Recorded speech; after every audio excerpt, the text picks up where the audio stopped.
Finally got some live sports, and, well, that was fun. The first night of the NFL Draft didn't offer many big surprises, but a couple. One of them involved the Kansas City Chiefs. Welcome to SportsBeat KC, the Kansas City Star's daily sports podcast. It's Friday, April 24th, and I'm Blair Kerkhoff. Today we're talking Chiefs first-round draft pick LSU running back Clyde Edwards-Helaire.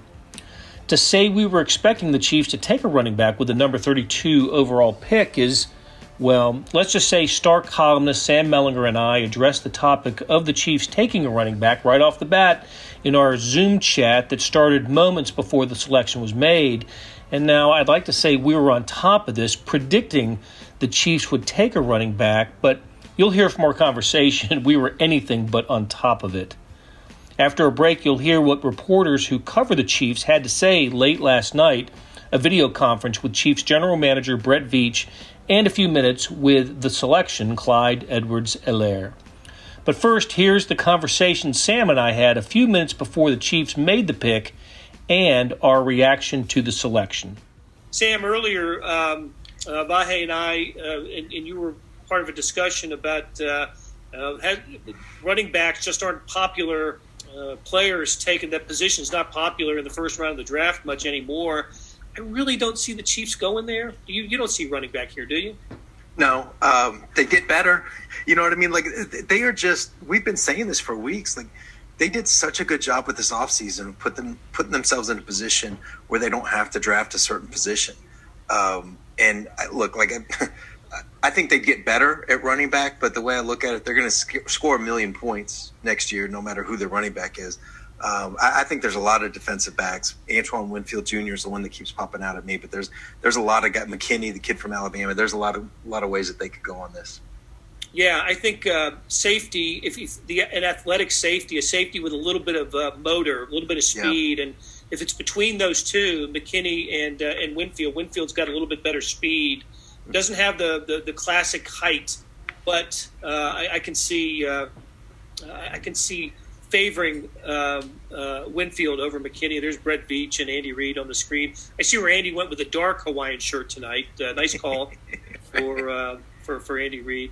Right, that was an easy decision. The easy decision was like what to wear. The hard one was which of the 47 that he has in his closet. Right.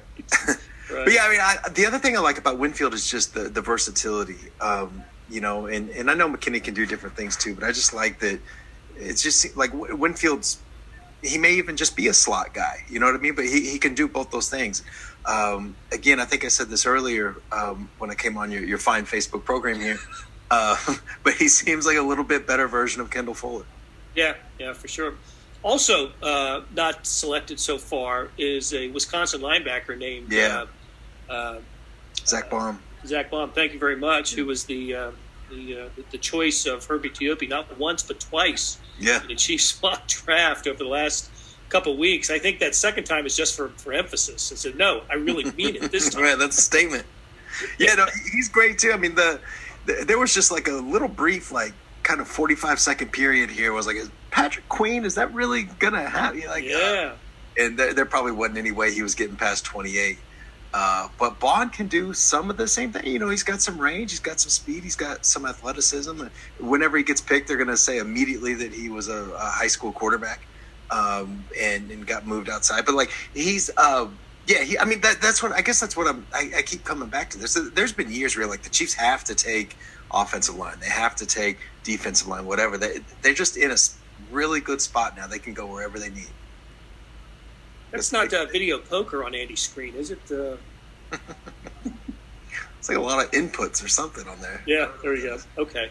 And the other thing, too, if we're looking at linebacker here, the one area where they were vulnerable kind of consistently last year was, covering the running back out of the backfield. Totally, yep. That's a need that can be addressed with this pick. So the pick is in. Oh, what is this jersey? Very nice. I'm all in on Roger tonight. I think he's been great. Here we go. Drum roll, please.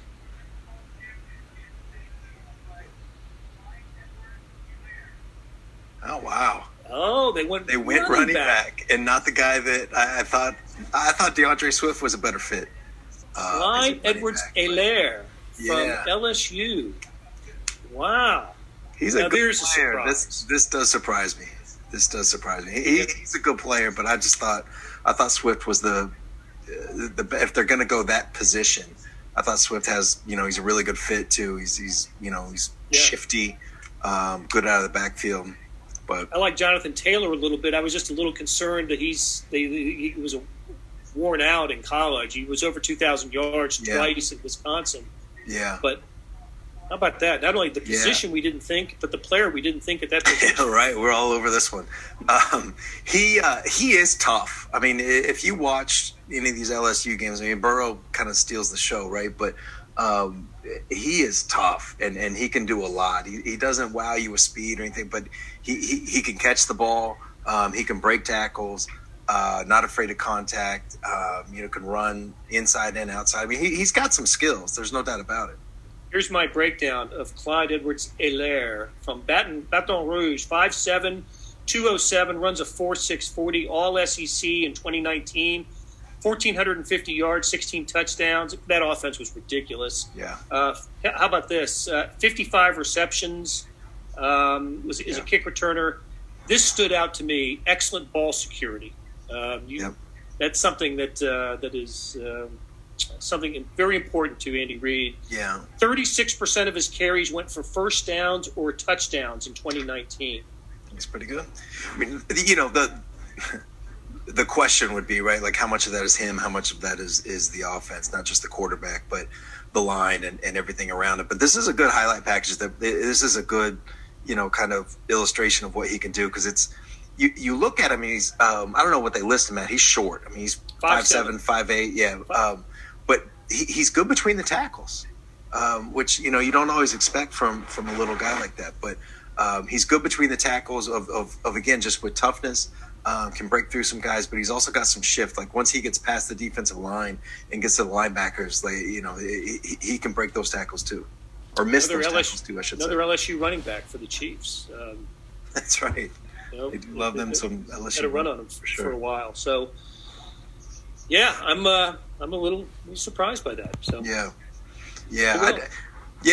I mean, look again, the getting Bashaud Breeland back, it did take some of the need off corner, but I think about down the road and what you're going to need in 21, 22, and it just seems like it would be a good time to get a young corner, maybe with some versatility to play safety too. But what the hell? I didn't draft a Super Bowl winning team. That's right. All right, Sam. I know you got a column to write. Yeah. Appreciate it, man. See you, Blair. Hey, it's Blair. We have a special subscription offer for SportsBeat KC listeners, unlimited digital access to the Kansas City Star's award-winning sports coverage. Sign up now for 1 year of Sports Pass for access to all the sports news, features, and columns presented on the kansascity.com site, and it's only $30. That's a 40% savings off our regular rate. Your subscription will automatically renew after the initial term at $50 unless you tell us to cancel. Your subscription helps support the sports coverage of kansascity.com and the Kansas City Star, and that support has never been more important. Please visit kansascity.com/SportsBeatKC offer to get this special offer. And as always, thanks for listening. Appreciate you guys for staying up and hopping on the Zoom chat here. Certainly, we're excited to welcome Clyde Edwards-Helaire to the Chiefs Kingdom. I think certainly our scouting staff did a great job. I had the chance for the last really 2 weeks to kind of work through a pocket of players that we thought might be there, and it was funny because about 4 or 5 days ago, I talked to Coach and I said we're getting a bunch of teams calling to see if we want to trade up. So I don't know if they just knew that we were super aggressive, or that was kind of the mindset of the teams kind of just looking to get out. But once Green Bay moved up, to draft the quarterback, which made sense to get that fifth-year option, the phones kind of went silent, and we were totally fine with that because we were super excited, stay true to our board and draft what we feel is just a unique player and a unique talent. And then you throw him in with this offense. It's going to be really exciting. So with that little brief intro, I'll turn it over and let you guys ask some questions. Adam, go ahead. Hey, Brett, how you doing? Good, Adam. How you doing? Good, thanks.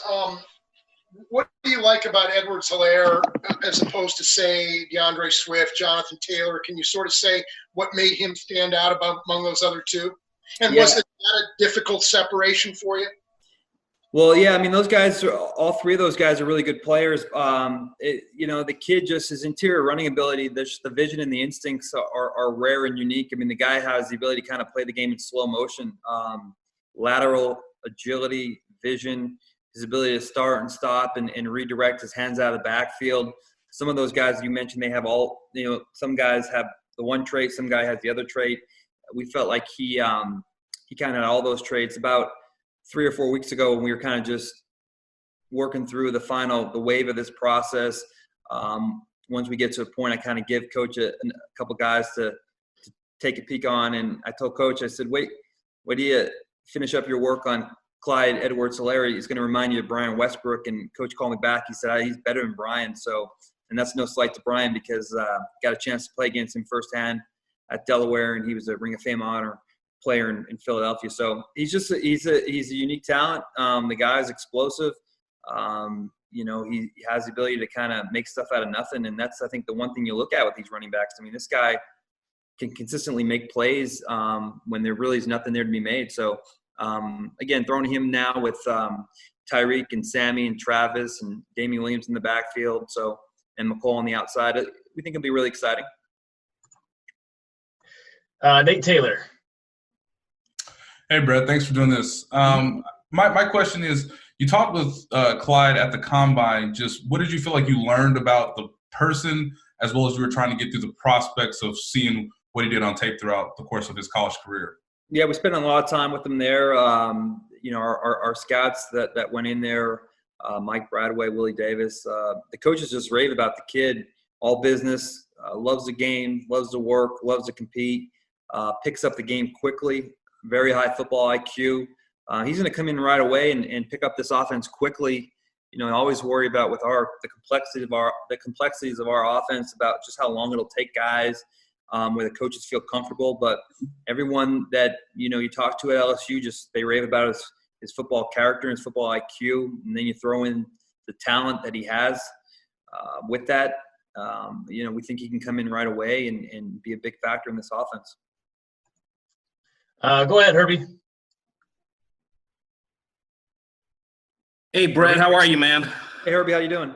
Hey, I'm well, thanks. Good. You mentioned Andy Reid came back and said that he's better than Brian Westbrook. Well, how much input did he have with this pick outside of that comment that made you decide to take him? Well, I mean, look, Coach and I, obviously, we've been working together a long time. So, he obviously he always has a chance to kind of review the tape and add his input. Super supportive of the process and how our guys go about their work. And he's always the first one to say, "You guys did all the work. I don't want to, I don't want to come in the last minute." But we do a good job of making sure that we watch so many guys and we stack the board, and it takes a ton of time. It takes a full year. But once you get into these pockets where these guys are so close, you're certainly going to have coaches watch, and we do that, once we get through the fall and we come to the Combine. I mean, we'll start with a big stack, and then our assistant coaches can kind of, shave a little fat off that, and then our coordinators, and then when it gets to coach, kind of just have him look at this thing toward the end here and put the final touches on it. But I mean, listen, the guy's the Hall of Fame coach, so I think you want to kind of hear what he says about players and what he thinks. But I knew that, again, knowing kind of how Coach works, and knowing that we were around Brian Westbrook for so long, just the uncanny similarities, I think, jumped out in my mind, and Coach kind of saw it the same way. But he was super excited when he got a chance to watch him, and that thought was shared throughout our entire personnel department. Harold Kuntz. Hey, Brett. Hope you're doing all right. Hey, I just want to ask you about as the draft progressed and you saw some cornerbacks being taken in the later rounds, what made you kind of decide at that point, I'm going to go with a running back instead of maybe another defensive player as it progressed? Yeah, I mean, we just, it sounds cliche to say the best player available, but I mean, this guy, we view this guy as extraordinary running back and a rare talent for the things he can do. And we had a pocket of guys. Some were offensive linemen, some were corners, some were linebackers. And the way it worked out and where we picked and what was left, we just felt like he was the best player, and it made the most sense for us. Wasn't a lot of trade dialogue. We really didn't have any calls once Green Bay traded up. And again, as I mentioned earlier, we were happy with that because we certainly view this guy as a franchise type running back. Danny Wilniak. Hey, Brett. I want to look a little bit forward. What is the toughest part of going into tomorrow? You guys got the guy you want in the first round, but how difficult does it become then for the next couple of rounds tomorrow? Yeah, well, I mean, that's certainly why you put in all the time, just to make sure that you have the numbers work out and have the stacks where you think they belong. Tomorrow we'll get up and we'll have another web chat with our scouts. And, we spent so much time really the last few weeks just really kind of narrowing down, all right, you have the logical selections everybody has in their mind. I think every team has 10 to 15 players that are consensus. These guys are going to go. Once you get into the 20s, you start to see a little bit of, team-specific scheme and what they need, that kind of thing. So I thought our personnel staff did a really good job. I think we had like 6 guys that, we said if we didn't move up or we didn't move back and we stayed there at 32, these kind of guys would be there. And then it was kind of like clockwork, right around 24, 25, these guys start all going off. And but we'll do the same process tomorrow now. It'll just be, eliminate the first round, eliminate all those players. We'll go back and we'll look at all the names on the board again, and we'll kind of start to stack these guys, and then we'll get to a point where we feel like, again, just like today, when we're at 231, if we don't move up or move back, we feel confident these will be the guys, and we'll kind of stack them in the order. And if we don't trade up, we're just going to go in that order.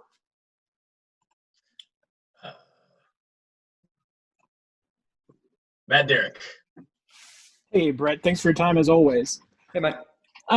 Just looking at what the other teams in the AFC West did, especially with the Chargers going and getting their quarterback and the Raiders and Broncos both going for receivers early. What's your kind of takeaway how the draft unfolded in the first round tonight? And how does, seeing them go after so much offense early, does that affect your draft plans at all later on?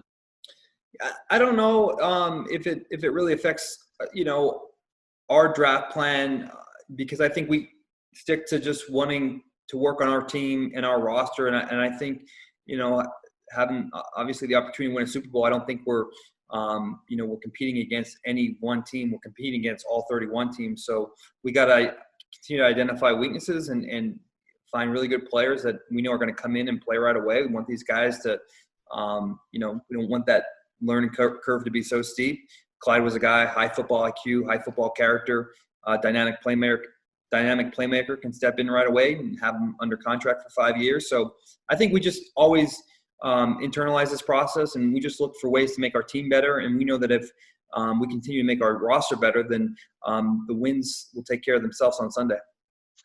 Hey, guys, we probably have time for a few more because we got to get Claude as well. So we're going to go Todd Levo, Nate Taylor, and Adam. Go ahead, Todd.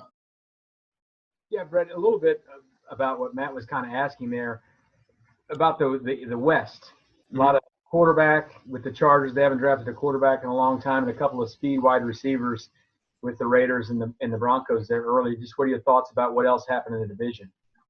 Yeah, I think teams certainly they got to score some points against us. I think even if you have a really good defense, it's hard to stop our offense. So I think that teams are certainly ready for track meet when they play the Chiefs. And, it's going to be an exciting time for our division. Certainly some great players were drafted by the Chargers and the Raiders and the Broncos. So our division is always tough and competitive. And I think the talent added to those teams will make this even more exciting for our fans. Go ahead, Nate. Yeah, Brett. I know you were heavily involved in the 2017 draft and obviously orchestrating the trade to get Patrick Mahomes, but as general manager of the Chiefs, this is your first pick in the first round. I just want to know what was the process like for you to have a first round pick? And you've mentioned before on several occasions the idea of getting Patrick another weapon on offense. Just how much did you feel like that was a priority that needed to be addressed sooner rather than later in the draft? Well, I think our priority going into the draft was really just these, add talent, and certainly every team has philosophies, and that's no different with us. You're going to get a quarterback, and then you're going to build O-line, D-line, corners, and what have you. But I mean, never to lose sight in this process is at the end of the day, you're just collecting really good players, and there's values placed on certain positions, and we do the same thing. But when you have a guy that you think is a Pro Bowl running back, that's a high value too. So, I think, listen, you get a chance to get a guy that's this talented, that can add so much to the offense. Young guy, can run, can catch, can block, can return. It's hard to pass up those guys for the sake of extra picks or for a guy that you think is good. We think this guy could be great. Okay, Adam, go ahead and close us out. Brett, Edwards-Helaire, obviously not the biggest guy at 5'7", about 205 or so. Do you project him to ever be a kind of a regular feature back for you guys, much like, say, Kareem Hunt was for a while or Jamal Charles before him? I think because of the type of offense, Adam, that we are, I do. I think if we were more traditional, two tight end set, power run game, certainly there would be some questions. But I think the way we can spread teams out and make them play east and west, and the threat of our vertical passing game, and then again, this kid's low center of gravity, his ability to make people miss. I think just the way that our offense is constructed, I think this guy will thrive, and I think he'll be able to handle a workload. Okay, thanks for joining us, Brett. Yeah, thank you, guys. That was Chiefs General Manager Brett Veach. And now let's hear from the player, the Chiefs' first-round draft pick, number 32 overall, LSU running back, Clyde Edwards-Helaire. Clyde, can you hear us okay? Yes, sir. I can hear you. Awesome. All right, we're going to Yes, sir, I can hear you. Awesome. We're going to open it up to questions here, and Pete Sweeney is going to be our first one up here. Go ahead, Pete. Hey, Clyde, congratulations on getting drafted by the Chiefs. Yes, sir. Thank you so much. In your own estimation, of all the teams in the National Football League, you end up here. What do you think makes the Chiefs the best fit for what your game brings to the table? Just how versatile the offense is, and they were big on being able to get the running back out in space, and I feel like that was where I absolutely thrived. And the Chiefs, they made a great call. The offense, the whole game plan, everything is a perfect fit for me. And ultimately, I just feel like, that's a perfect fit, and it's a great fit as far as me being a person and the team. I absolutely, I was able to text Tyron and get in touch with Nicole and everybody. So far it's already been on the plus side. Okay, Darren Smith, go ahead, Darren. Hey, first of all, welcome to Kansas City. Can't wait to feed you some of this Gates barbecue when you get here. Big question for you. Obviously, you've come from a winning program, winning a national title. What's it mean to go from Joe Burrow now to Patrick Mahomes? I mean, it's like a step. It's the next step. Being able to be with a guy who won, a Super Bowl and was an MVP and was currently the MVP, and being able to line up next to him is something I absolutely dreamed of. And ultimately hearing, the draft story and then him getting the final text and, just shoot me one name and then the only name he sent back was Clyde. It makes me feel wanted. It makes me feel like there's a plan, and we know once we execute that plan, we can be back-to-back Super Bowl champs. All right, we'll go to Matt McMullen. Matt, can you hear us? Yeah. Hey, congratulations, Clyde. Welcome to Kansas City. Yes, sir. Yes, sir. Thank you so much. So growing up in Baton Rouge, I'm guessing you're a Tyrann Mathieu fan. What's it going to be like playing with the Honey Badger in Kansas City? it's gonna be pretty epic. You know, being younger than him, I've always watched him, but never got the opportunity to play with him. So I'm excited for it. I can't wait. I know he's gonna show me some things that I've never seen as far as coverage, and now I can only get better from working with as far as what I see as the GOAT. Herbie, go ahead. Hey, Clyde, welcome to Kansas City. Before you went to LSU, there was a story out there that Auburn once told you that you were not SEC caliber running back. Do you remember that? Yes, I think that was Bama. So we were actually going to Bama, but yeah, I remember that I was told that I wasn't SEC caliber. All right, let's go to Adam Teicher. Hey, Clyde. You broke up a little bit when you were talking earlier about why you feel like you're a fit in the Chiefs system. Can you sort of elaborate on that? Why you feel like you're a good fit for what's going on offensively here? So watching the Kansas City offense last year, they were big on getting the back out in space. Any check down, any way the back can get out and run a route, that's where I absolutely did most of my damage as far as being in the passing game, and that's what Kansas City is big on, and that's what the foundation is built on, being able to get the ball in space and spread the ball out. That makes defenses stress. So being able to be a running back and catch the ball out of the backfield and run routes, I feel like everything is a perfect mesh.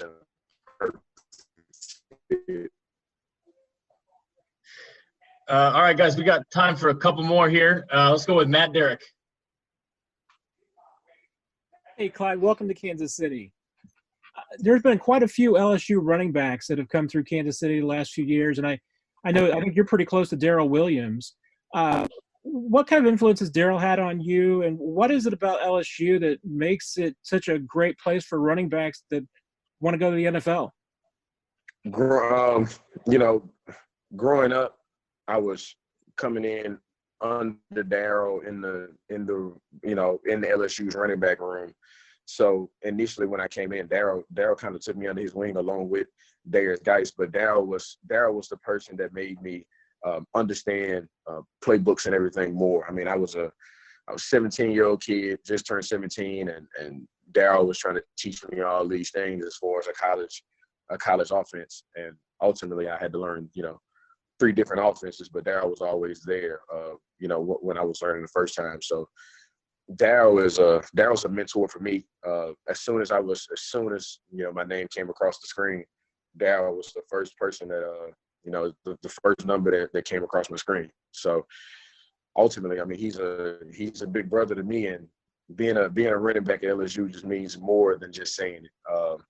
We walk in with the legacy in the room, and then you leave with a greater legacy, and that's just the nature of it.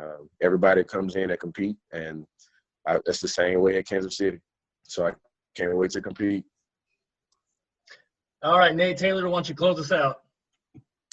Hey, Clyde, congratulations again. I want to talk to you about being an option out of the backfield in terms of receiving. Just how did that develop over time? How much do you feel like that was a value not only just to LSU, but obviously to this draft process and convincing the Chiefs that you were both capable as a runner and a receiver? I think it started early on, me being a receiving back in high school. I was on the same team as Darius Geis in high school, and I couldn't, him being on the field his junior and senior year was a must in high school. So I had to find a way to get on the field. They wanted me to get on the field, and I started playing slot and wide receiver, and kind of hop back and forth from slot, to the backfield, and then 2 back sets. So ultimately, it was just kind of something that was just part of my DNA. I was always able to catch. I was always able to run routes, and LSU took complete advantage of it. With my last year, being able to get me out in space and let me run routes, because that's always that was the thing that I did. That's how I ended up at LSU. But ultimately, we just needed the offense to help it, and we ended up with it. And now, I don't even have to worry about that. I'm going into an offense that's absolutely fitting for me. Awesome. Well, thanks, Clyde, for joining us. We look forward to seeing you soon. Yes, sir. Sounds good. Thank y'all so much. That'll do it for another day and another week of SportsBeat KC, the Kansas City Star's daily sports podcast. Thanks to the production team of Derek Donovan, Savannah Smith, Randy Mason, Beth Welsh, Jeff Rosen, and Chris Fickett. We'll be back on Monday wrapping up the Chiefs draft weekend on SportsBeat KC, where we talk sports in Kansas City every day.